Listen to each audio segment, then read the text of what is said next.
ஆசியாவின் பணக்கார 7வது பெரிய பணக்கார. பல பொண்டாட்டி, பல பிள்ளை, பல வப்பாட்டி, ஊருக்கு மாவட்ட செயலாளர் வப்பாட்டிக்கு பிறந்த பையன். திமுக அதிமுக மாவட்ட வப்பாட்டிக்கு பிறந்த பையன் தான், கூட்டு கொடுத்த பையன் தான். ஊருக்கு நான் வெளிப்படையா சொல்லுவோம்ல, இல்ல மயில பிடிப்பாங்களா? எப்படி வெளிப்படையா சொல்லுவாராம? சரி, ஓகே, அதான் சொல்லிட்டாருல, வேற என்ன? டிஎம்கே ஏடிஎம்கே இருக்கிறீங்களா அத்தனை பேரும் இருக்க, தொண்டர்கள்ல இருந்து அத்தனை பேர் ஃபயர் விடுறவங்க, கொத்தடிமைகள். ஏடிஎம்கே கணக்கே இல்லை, அந்த கட்சி இருக்கான்னு கூட தெரியல. மற்றபடி மற்றவங்களாம் இருக்கிறீங்களா? எப்படா இவனுக்கு உட்காந்து ஃபயர் விட்டுட்டு இருக்கிறீங்க? உங்களுக்குலாம் வெக்கம் அவனுங்களுக்கு தான் கிடையாதுன்னு நினைக்கிறேன். உங்களுக்கு ஏதாவது இருக்குதா? அவனுக்கு வெக்கம், மானம், சூடு, சொரணை அதெல்லாம் வந்து மற்றவங்ககிட்ட இருந்து கற்றுக்கிட்டு அது கூட வருமானு தெரியாது. மற்றவங்ககிட்ட வந்து கேட்டு தெரிஞ்சுக்கணும். இதெல்லாம் உங்களுக்கு இருக்குல்ல, அது எப்படி இருக்குது அப்படின்னு சொல்லிட்டு மற்றவங்ககிட்ட வந்து இவனுக்கு கேட்டு தெரிஞ்சுக்கணும். அப்படி கேட்டு தெரிஞ்சால் கூட இவங்களுக்கு அது வராது. உங்களுக்கு இருக்குதா இல்லையா? கீழே போய் உட்காந்துக்கிட்டு ஃபயர் சாட்டை ஃபயர் உட்காந்து இருந்துக்கிட்டு முரட்டு முட்டு இந்த 234 தொகுதியும் தோற்றும் ஒரு தொகுதியில் கூட 3000 ஓட்டு வாங்க முடியாதெல்லாம் உட்காந்து இருந்துக்கிட்டு ஃபயர் விட்டுட்டு இருக்கிறானுங்க. நீங்கள் அவனை ஃபயர் விட்றானு இல்லையா, நீங்கள் பயங்கரமாக அவனுக்கு சாட்டை அவர்களுக்கு விஜய் அவர்களுக்கு எதிர்க்கிறான்னு சொல்லிட்டு ஃபயர் விட்டுட்டு இருக்கீங்க. இவ்வளோ கேவலமாக பேசியிருக்காரு பார்த்தீங்களா? அந்த கேவலத்துக்கு எப்படா முட்டு கொடுக்க போகிறீங்க? என்ன வார்த்தை பேசியிருக்காரு? இந்த வார்த்தைக்கு பயங்கரமாக முட்டு கொடுக்குறீங்களா? முட்டு கொடுங்க, நீங்கள் கொடுப்பீங்கடா. தமிழகம் எங்கும் அரசு தரப்பு வழக்கறிஞர்களை நியமித்தது தாவேகா அரசு. வழக்கறிஞர் நியமனத்தில் முறைகேடு இருப்பதாக குற்றம் சாட்டிய தாவேகா நிர்வாகி ஞான சௌந்தரி கட்சியிலிருந்து நீக்கம். கன்னியாகுமரி இரணியல் நீதிமன்றத்தில் அரசு வழக்கறிஞர் நியமனம் செய்ய 15 லட்சம் லஞ்சம் கேட்டதாக தாவேகா நிர்வாகி அனீஷ்குமார் பேசிய ஆடியோ வைரல்.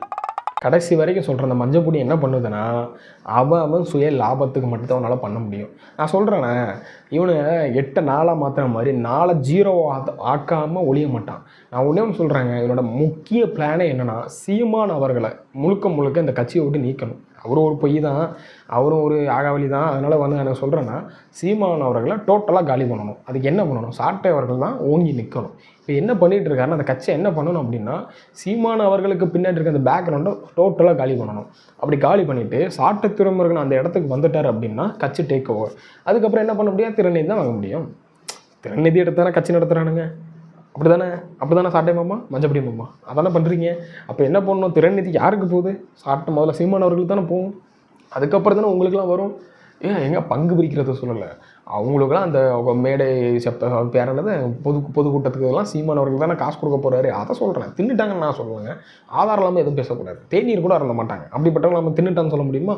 அந்த பங்கிலே இவர் தானே போகும். இப்போ சீமான் அவர்கிட்ட இருந்து சாட்டை துறைமுருகன் வாங்குறதுக்கு பதிலாக சாட்டை துறைமுருகனே கட்சியை நடத்தினா அவரே ஹெட் ஆகிட்டாருன்னா அப்போது சாட்டை துறைமுருகன் வந்துடும், அவர் செலவு பண்ணிக்கலாம்ல. அதுக்காக பண்ணுறாருங்க. அதுக்குன்னு தின்னுட்டான்லாம் இங்கே எதுவும் சொல்லலை. டேக் ஓவர் ஃபுல்லாக சாட்டை துறைமுருகன் பண்ணிட்டாரன் அப்படின்னா நான் தமிழ்லாம் யார்? சாட்டை துறைமுருகன் வந்துடும். அந்த ஒரு பேராசை அண்ட் நப்பாசையில் எனக்கு தெரிஞ்சு டோட்டலாக காலி பண்ண துடிக்கும் ஆள் யாருன்னு பார்த்தீங்கன்னா இந்த சாட்டை மாமா அவர்கள். போடா திராவிடமே, போயா கருணாநிதி, போயா சோனியா காந்தி, ராஜபக்சே அப்படின்னு கூட திட்டலாம். எங்களுக்கு தேவை கமிஷன். கல்லா அள்ளிக்க கமிஷனை கொடு, மண்ணா அள்ளிக்க கமிஷனை கொடு, கிராவலா அள்ளிக்க கமிஷனை கொடு, மண்டலா அள்ளிக்க கமிஷனை கொடு. நீங்க எங்களை திட்டுறீங்களா? நல்ல திட்டுங்க, கொஞ்சம் கமிஷன் மட்டும் கொடுங்க சீமான். அவன் அன்னை சரி, திராவிடத்துக்கு தேவை வந்து கமிஷன், உங்களுக்கு தேவை என்ன? திருநிதி பிச்சை தாண்டா, கரெக்டாக இல்லையா? திராவிடத்துக்கு தேவை கமிஷன், உங்களுக்கு தேவை பிச்சைக்காரங்க அப்படின்னு சொல்லிட்டு சொல்லலாம். தமிழ் தேசியம் பேசணுமா? காசு கொடு. கூட்டம் போடணுமா? காசு கொடு. யாரையும் எதிர்த்து பேசணுமா? காசு கொடு. வேறு என்ன சொல்லலாம்? ஆமாம், இவனை வந்து நாங்கள் தமிழ்நாட்டு மக்களுக்காக பிரச்சனைகளை பற்றி பேசணுமா? திருநிதி கொடு, காசு கொடு. எல்லாத்துக்குமே காசு கொடுத்தா நாங்கள் வந்து கூட்டம் போட்டு நாங்கள் மாநாடு நடத்துவோம். அதனால் எல்லோரும் என்ன பண்ணுறீங்கன்னா, அன்பு சகோதரர்களே, இப்போ இந்த தம்பியை எப்படி சொல்கிறது, உங்கள் சொந்தங்களை, என் பெரியப்பாவை, என் மச்சானை, என் மாமனை நாங்களே வந்து கஷ்டப்பட்டுட்ருக்குறோம், சோத்துக்கு சிங்கி அடிச்சிட்டு இருக்கிறோம். அதனால் என்ன பண்ணுறீங்கன்னா, நாங்கள் வாடகை வீட்டில் இருக்கிறோம், வாடகை காரில் இருக்கிறோம். உங்களோட அண்ணன் தம்பி எல்லாருமே என்ன பண்ணணும்னா எல்லோரும் பொதுக்கூட்டத்துக்கு வந்துடுங்க. இல்லைனா என்ன பண்ணுறீங்கன்னா எல்லோரும் திறநிதி கொடுத்துருங்க. உங்கள் அக்கா, மாமன், மச்சான், குழந்தை, கொட்டி எல்லாருமே பொதுக்கூட்டத்துக்கு வந்துடணும். அதை வந்தது மட்டும் பத்தாது, எல்லாருமே திறநிதி கொடுக்கணும். அதை வச்சு தான் நான் பொதுக்கூட்டத்தையே போட முடியும். ஏன்னா நாங்கள்லாம் வந்து கார் வாங்குவோம், பட் நாங்கள் வாங்க மாட்டோம். அது என்ன சொந்தக்காரனோ விருப்பப்பட்டு கொடுப்பாங்க, அதுவே லட்சக்கணக்கில் தேரும். ஆனால் அந்த காசை வச்சு நாங்கள் மாநாடோ பொதுக்கூட்டமும் நடத்த மாட்டோம், உங்கள் காசில் வச்சு மட்டும் தான் பண்ணுவோம் அப்படின்னு சொல்லிட்டு கமிஷன் வாங்க மாட்டீங்கடா, இப்படி பிரநிதி பிச்சை வாங்குவீங்க.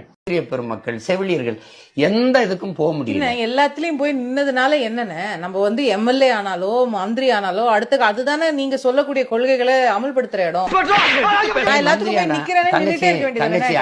அண்ணன் சொல்ற அன்பா சொல்றது கேளுங்க. என் மக்கள் வீதியில் நிக்கிறது எம்எல்ஏ ஆகி எம்பி ஆனவன் அமைச்சரானவனாலதான் இந்த பிரச்சனை என் மக்களுக்கு. அது கூட நீங்க எம்எல்ஏ நான் வந்து நீங்களும் எம்எல்ஏ ஆகாம அவங்க கூட நின்று இருந்தா என்ன அர்த்தம்? ஒரு எம்எல்ஏ ஆகி இங்க ஒரு 25 உறுப்பினர் வச்சிருக்கவங்க மக்களுக்காக பேசணும் ஒண்ணு சொல்லுங்க சட்டசபையில. அப்ப ஏன் தேர்தல் எந்த பால் போட்டாலும் கோல் போட்டுறானே. 40 நாடாளுமன்றத்தை வச்சிருக்கிற இந்த திமுக நம்மளும் நிக்க வேண்டாம் தேர்தல். எதுக்கு நிக்கிறீங்க தேர்தல்ல? எம்எல்ஏ ஆனா பிரயோஜனம் இல்ல. எந்த பால் போட்டாலும் கோல் அடிச்சு விட்டுறாங்கல்ல அந்த அக்கா.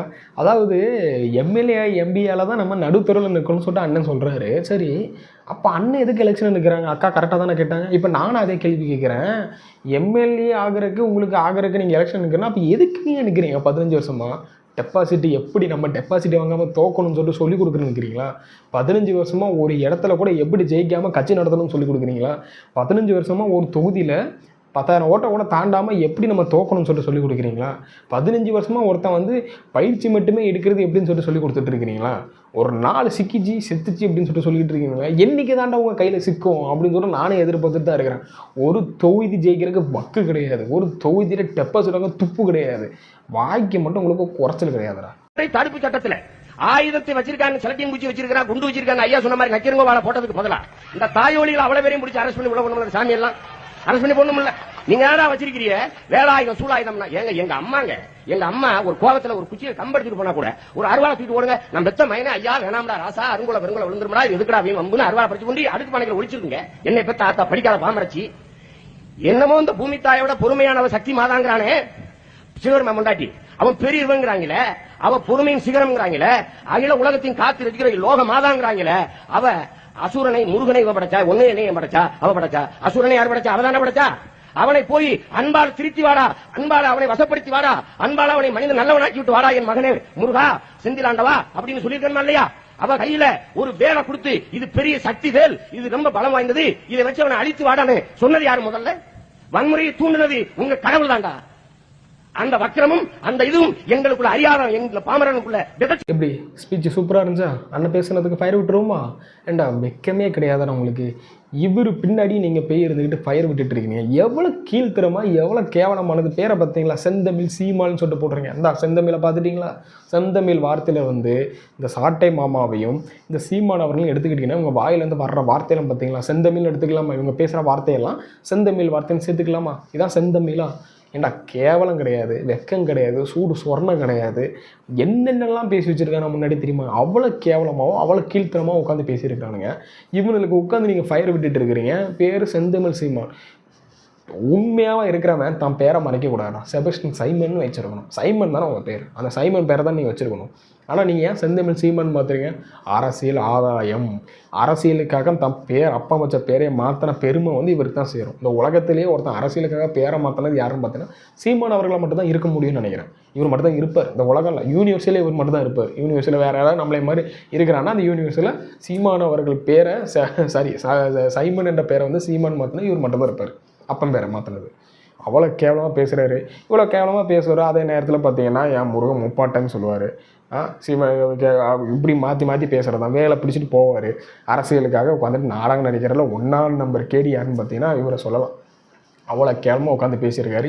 இன்னும் நீங்கள் போங்கடா பின்னாடியே உட்காந்துட்டு ஃபயர் விட்டுக்கிட்டு அப்படியே கடந்து அலைஞ்சிக்கிட்டு கடைசியில் தற்கூரின்னு சொல்லிட்டு விஜய் அவர்களே கடிக்கணும் அப்படின்னு சொல்லிட்டு தமிழுக்காக இந்த ஒருத்தன் தான் இருக்கான்னு சொல்கிற மாதிரி ஏதாவது தமிழ் மேலே யாரும் பச்சில்லாத மாதிரியும் செந்தமிழ் சீமான் மட்டும் தான் மாற்றின மாதிரியும் அப்படின்னு சொல்லிட்டு உட்காந்து பேசிகிட்டு இருக்காங்க. யாரா செந்தமிழ் சீமான்? எனக்கு புரியல.